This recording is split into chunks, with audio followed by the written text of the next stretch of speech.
प्रधानमंत्री जी, आपने प्लेयर की बात कही। व्यक्तिगत तौर पे आप पर भी ग्लोबल फोकस बहुत बढ़ गया है और अपेक्षा भी बढ़ गई है, क्योंकि ये समांतर लोग आज कह रहे हैं कि all over the world there are very few people who can match the experience and the stature of Narendra Modi as the leader of the world's largest country, largest democracy with a lot of experience. तो एक जिसको कहते हैं स्वीकार्यता, यानी कि global acceptability Narendra Modi ji की बहुत बढ़ गई है। अब मैं जैसे यूक्रेन की बात कही, तो आपको इनविटेशन वेस्टर्न ब्लॉक ने भी इनवाइट की है, जो ये पीस समिट होने वाली है यूक्रेन में। उसके बाद G7 समिट पे आप जाएंगे तीसरे कार्यकाल में, और उसके बाद इमीडिएटली उसके बाद आपका एनुअल समिट रशिया के साथ भी है, जिस पर जयशंकर जी ने पिछली बार पुतिन जी को कहा कि अगली बार प्रधानमंत्री जी आएंगे, इस बार व्यस्त नहीं आ पाए। तो एक फीलिंग होती है कि मॉस्को हो या वॉशिंगटन हो या लंदन हो, Narendra Modi can play a role as a very acceptable global mediator on global conflict and issues like this between different sides. या शायद मीडिएटर ठीक शब्द नहीं होगा प्रधानमंत्री जी, to reduce global tension, may be ये this is a better way of putting it. तो इस पर मैं चाहता हूँ कि बिकॉज इट विल, इससे भारत का स्टैचर भी काफ़ी बढ़ेगा और बढ़ भी चुका है आपके कार्यकाल में। इस पर ज़रा आपकी राय क्या है? ऐसा है कि एक तो मैं बड़ी बड़ी बातें करूँ वो मुझे शोभा नहीं देता है और न ही वो उचित होगा। दुनिया को ये विश्वास है कि भारत के चुनाव नतीजे क्या आने वाले हैं, अस्वस्थ है, और इसलिए मुझे जून महीने के इनविटेशन आगे पड़े हैं, अगस्त के हैं, अक्टूबर के हैं, सितंबर के हैं, यानी काम। और मैं सबको कहता हूँ भाई मेरे यहाँ तो अभी चुनाव, अरे बोले चुनाव तो हमें मालूम है क्या होने वाला है, आपको आना ही है। ये यानी एक प्रकार दुनिया को विश्वास है कि हमें, अब मैं समझता हूँ कि दुनिया के जितने ग्रुप्स हैं, समूह जो बने हुए हैं जी, करीब करीब सभी समूह किसी न किसी रूप में भारत की उपस्थिति उस पर चाहता है। चाहे G7 है तो मेंबर, नहीं तो वो चाहते हैं कि हम भविष्य में, तो एक अच्छी स्थिति भारत की, उस प्रकार से हमारा स्थान बढ़ता जा रहा है। जहां तक कॉन्फ्लिक्ट का सवाल है, ज्यादातर दुनिया के देश पोजीशन लेके बैठे हुए हैं। हम ही एक अकेले हैं जिसकी पोजीशन बहुत साफ है।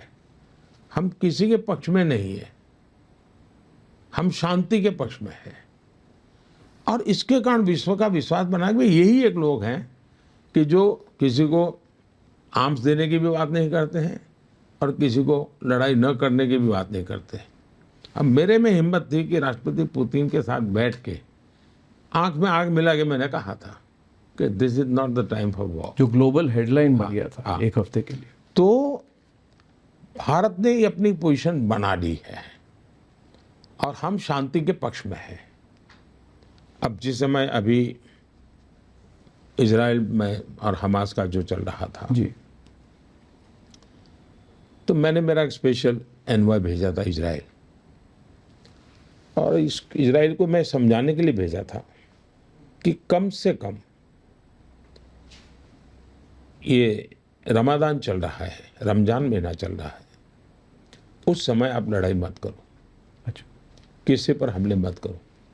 तो दुनिया को मालूम नहीं है, लेकिन ये बात ज़्यादा चर्चा में नहीं है। रमादान हो गया है तो मैं आज बताता हूँ। जी जी जी जी, बहुत बड़ी बात। मैंने स्पेशल एनवॉय भेजे थे। अच्छा, और मैंने उनको कहा था कि ये जेस्चर आपका बाकी जगह पे हो। दूसरा मैंने कहा कि वहाँ के लोगों को रमादान के समय जो सुविधा की आवश्यकता है, भारत उनके लिए भेजना चाहता है।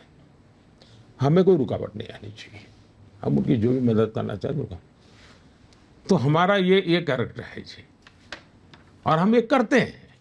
हम इसका ढोल नहीं पीटते हैं, लेकिन हम करते हैं, और कुछ मात्रा में हमें सफलता मिलती है, कुछ मात्रा में नहीं मिलती है, लेकिन हम ही कर रहे हैं।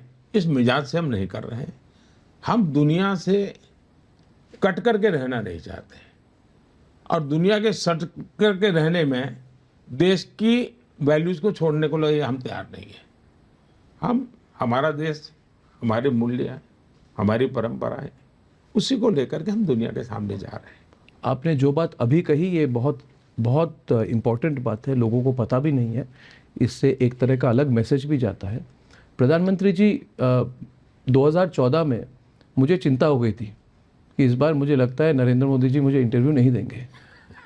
तो मैं एक व्यक्तिगत बात आपको करना चाहता हूँ। मैंने फ़ोन किया था, दिल्ली के उस समय के आउटलुक के एडिटर थे विनोद मेहता। मैंने बोला उनको कि इस बार मुझे लगता है कि I will be left out. उन्होंने कहा don't worry, you will get the last interview.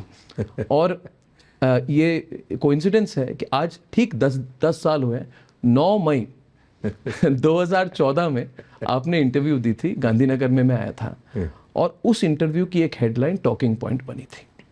आपने पाकिस्तान के संदर्भ में कहा था कि अर्नब, बम, बंदूक और बारूद के बीच में बातचीत हो सकती है क्या? तो मेरा सवाल आपसे है, 10 साल हो गए, आपने कोई चेंज देखा है पाकिस्तान के अप्रोच में? हमें पाकिस्तान के अप्रोच में अपना दिमाग खपाना नहीं चाहिए। हमें अपना लक्ष्य लेकर के आगे बढ़ते रहना चाहिए। और मैंने with reference to Pakistan, Hindustan को चलाने के तरीके 10 साल से ताला लगा दिया है। मैं वो करना ही नहीं चाहता हूँ। पाकिस्तान, उन्होंने अपना अलग देश 47 में ले लिया हमसे, अब वो अपना करे, भला करे, अच्छा करे, वो अपना 2 टाइम की अच्छी रोटी खा ले, बस। मुझे कोई उसमें समय गंवाने की ज़रूरत नहीं है। हम बहुत आगे निकल चुके हैं और हमने अपना विकास उनके रेफरेंस में करना ही नहीं चाहिए। हम अपना टाइम खराब कर रहे हैं।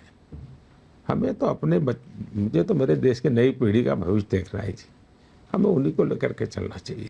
प्रधानमंत्री जी, अंत में यही कहूँगा कि आप मास्टर कम्युनिकेटर बिल्कुल हैं, और इस इंटरव्यू के जरिए आपने फॉरेन पॉलिसी से लेकर राजनीति और अपने डेवलपमेंट विजन को बहुत क्लैरिटी के साथ हमारे दर्शकों के सामने रखी है। अच्छा होता है कि इलेक्शन के टाइम पे इस तरह हमें मौका मिलता है बातचीत करने का। बहुत बहुत धन्यवाद प्रधानमंत्री जी। मुझे मेरी बहुत शुभकामनाएं। मुझे आज जो सुना, मुझे अच्छा लगा कि आपकी इतनी रीजनल चैनल हो चुकी है और एक साथ ये सब वहाँ भी जाएगा। और मेरी तो एक बार आपके फंक्शन में आया था, मैंने कहा था कि आपने ग्लोबल बनना चाहिए, और ग्लोबल बनेंगे। मुझे पूरा विश्वास है कि क्योंकि आप पैसों के लिए काम नहीं करते, आप एक प्रोफेशन के रूप में इसको लिया है। धन्यवाद प्रधानमंत्री जी, बहुत बहुत आपके दर्शकों का भी बहुत बहुत धन्यवाद। और मेरे सभी मतदाताओं से यही आग्रह रहेगा कि अभी भी मतदान का जहाँ जहाँ बाकी है, भारी मतदान करिए। लोकतंत्र के उत्सव को उत्सव के रूप में बनाइए। एक फेस्टिवल होना चाहिए, ज़्यादा से ज़्यादा मतदान होना चाहिए। धन्यवाद। धन्यवाद। धन्यवाद।